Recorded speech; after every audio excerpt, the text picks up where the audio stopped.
Hi, Laura. Hello. Wonderful. What a lovely necklace, Laura. Oh, thank you. I don't see you, but will I? Oh, sorry. I haven't switched my video on. Give me. Right, here we go. Hey. Am I loud enough? I hope so. You're loud enough, yeah. Very good. Excuse me. So, I was just trying to sneak down some lunch to be really frank with everyone. It's been a really interesting day. I've really enjoyed listening to everyone. Fantastic, absolute fantastic contributions from people. Wonderful.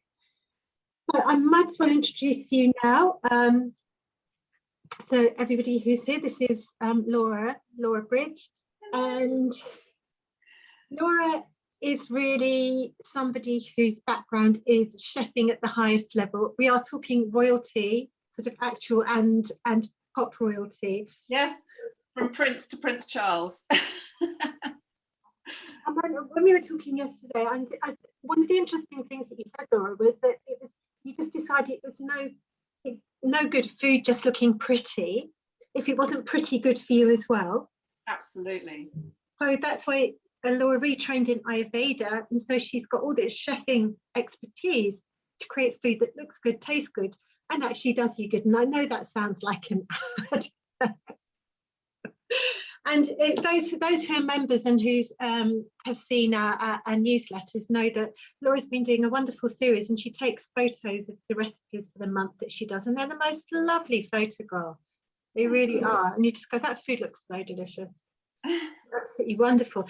Anyway, today I'm going to hand you over to Laura, and Laura's going to show you and explain to you exactly why making spicy chai masala is absolutely brilliant for you. So Laura, off you go. Oh, thank you. Thank you, Rosemary. So before we even start, I would like to give you just a brief introduction to Ayurveda, because maybe many of you out there have no idea even what Ayurveda is, because many of my friends can't even pronounce the word Ayurveda. However, it is a holistic look at well-being, and it's basically tuning into how we feel. So there's nothing religious or woo-woo about it. It's literally an internal journey. And I think many people have heard the word doshas, the Vata, Pitta, Kapha, but don't really know what it means. So if I'm going to explain it, you'll have to give me poetic license here, and in a very abstract way.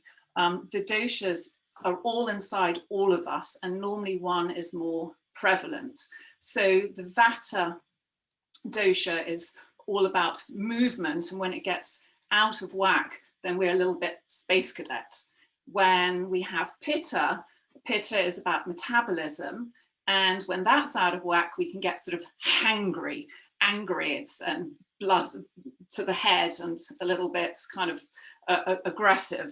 And when we're Kapha, which is about the structure of our body, we can, out of whack, become a bit like couch potatoes. So how does that fit in? Well, we're going to be making chai masala tea today. And so depending on how you're feeling, then you'd use more of one spice than another. So for example, the Kapha dosha would have more cloves in it because it's more stimulating and clears mucus.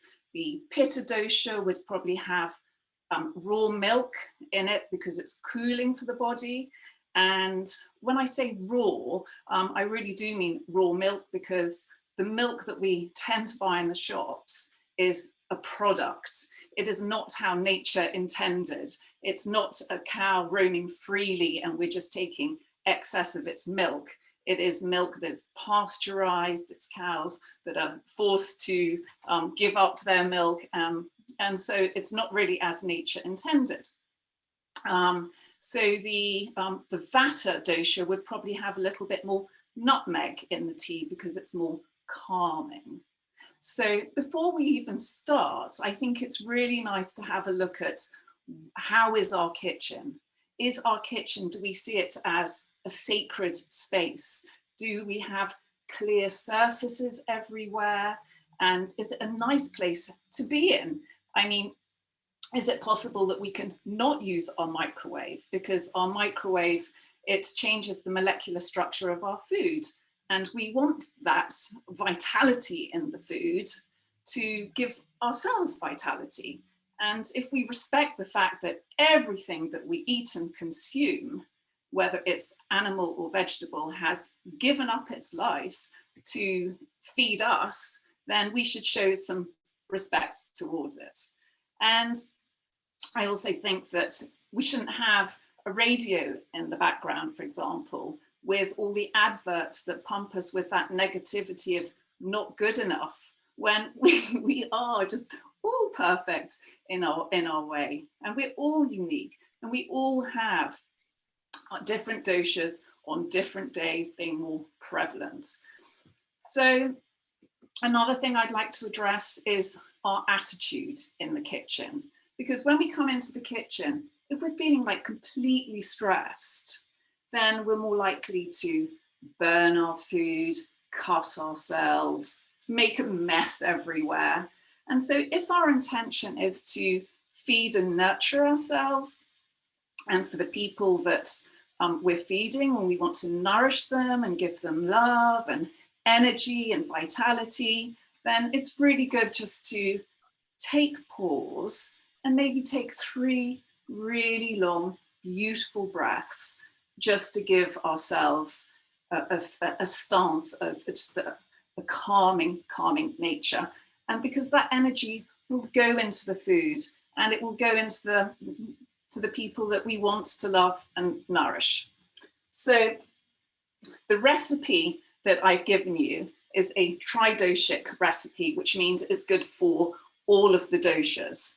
So I also have printed out a list of all the different herbs, spices that you can put into your tea. And I think it'd be nice if you want to print it off, you can write to me at Ayurvedic Adventuress, and you can request a list, or you can get it from Thinktree, and all of the different spices and their qualities are written down. But the recipe I'm going to do today, as I said, it's tridoshic. So if I just move my camera a little bit down, I have my 3 cups of boiling water, and then I have my cloves, which are, as I mentioned earlier, they're wonderful and stimulating. They clear mucus. I've got grated nutmeg, which is a calming, very good to have at night. If you have difficulty sleeping, you can have it with some warm milk. One of my favorites, which is cardamom, which is fantastic. You can also have cardamom in your coffee, and it will reduce the acidity of the coffee. Cinnamon, don't we all love cinnamon? Oh, love it. And especially with baked sweet potato, that's a winner. I've got this beautiful black tea, which I got from when I was in Sri Lanka. Oh, dreams of traveling.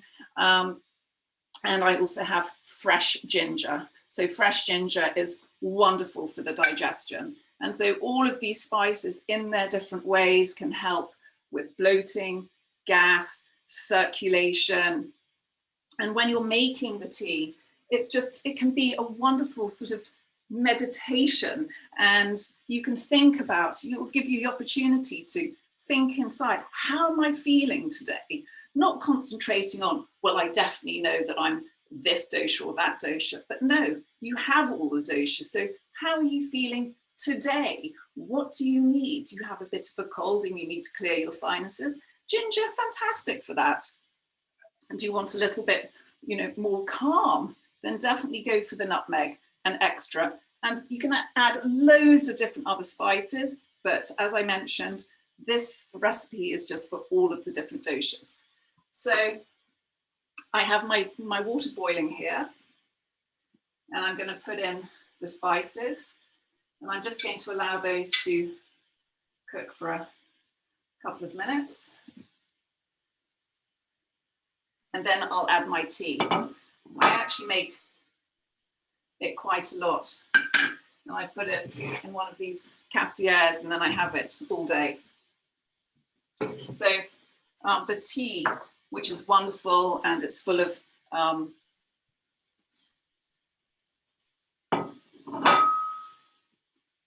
wonderful tastes, is just great. And I'm also, for myself, I'm going to add honey.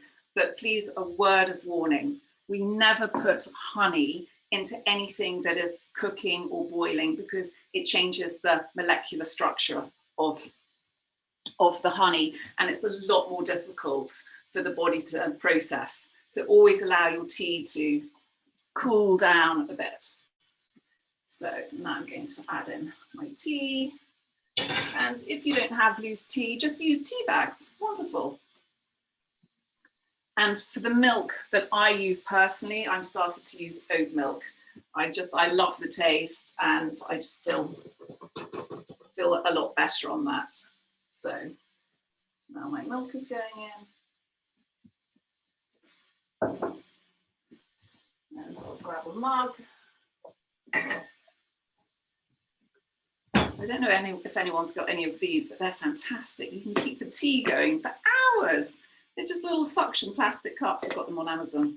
Everyone gets everything on Amazon these days. And my tea is brewing here. I mean, you can have it a lot darker.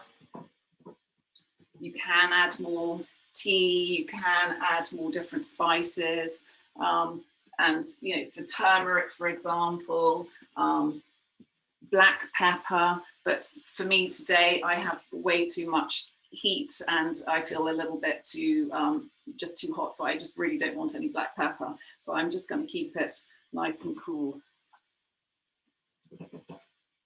And then I just take a little strainer, bring it to the boil. Yeah. And good to go.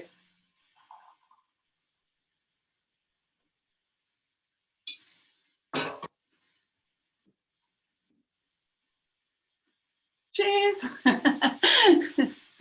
So if anyone has any questions they'd like to ask, please write it into the chat. I'm really happy to answer any questions you have later. And thank you so much for tuning in today. I've really enjoyed sharing Ayurveda wisdom with you. Hi Laura, thank you for that. Yeah, if you're on Facebook, then obviously, or you're okay to answer any questions in chat. Maybe what would be good is just to remind which are the ones to up for calming, which are the ones to up if you're a little bit saggy. Yes, so please, you know, anyone who wants to have the list, I have an entire list of all the different options of spices and what their properties are. I just didn't think it would be so interesting to go through a list of a ton of spices and just start listing them. So I just wanted to give you more of a little background about Ayurveda and how it all fits in. Oh, wonderful. And it's such a simple thing.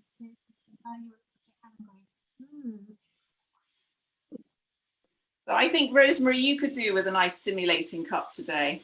I probably could do with a nice stimulating cup, and I probably will go and make one when I finish. And for anybody who's a member, the actual whole list of spices we have emailed around to you. So you have got literally what all the spices do, what they're good for, that Laura's provided, and that's wonderful. And Laura, if you maybe can put your contact details again so people can follow you. Laura does a lovely Insta feed. It's really colourful as well. I love the kind of the bright pinks and the bright oranges that you bring to it. Thank you. It's very uplifting. Good. I wanted it to be, because I want, you know, Ayurveda is something for everyone. It shouldn't be sort of put in a little bracket for, you know, hippie people. It's for everyone, and there's nothing hippie about it. It's just common sense, and it's just having that dialogue with yourself. And unfortunately, well, I'd say most people have a vata overload right now. We're a lot more space cadet because we just are bombarded all of the time. And now people at home, I guess they're listening and watching too much TV. I mean, I haven't watched the news in centuries. Everything gets passed to me. I hear everything. I just don't need to subject myself to, you know, that repetition all the time. It makes so much of a difference as well. I don't sleep with the telephone next to my bed anymore either. First thing in the morning, last thing at night. No, that's crazy. And you know, you don't need all those apps. I have a friend who's got a sleeping app, and they see it in the morning. Have I slept well? You don't need that, because you can just feel yourself. Did I have a good night's sleep? So that's what I recommend to everyone. Tune in. Wonderful. Laura, thank you so much. And again, My pleasure. yeah, just ask anybody questions on Facebook. It's wonderful. Okay. Bye, Laura. Bye.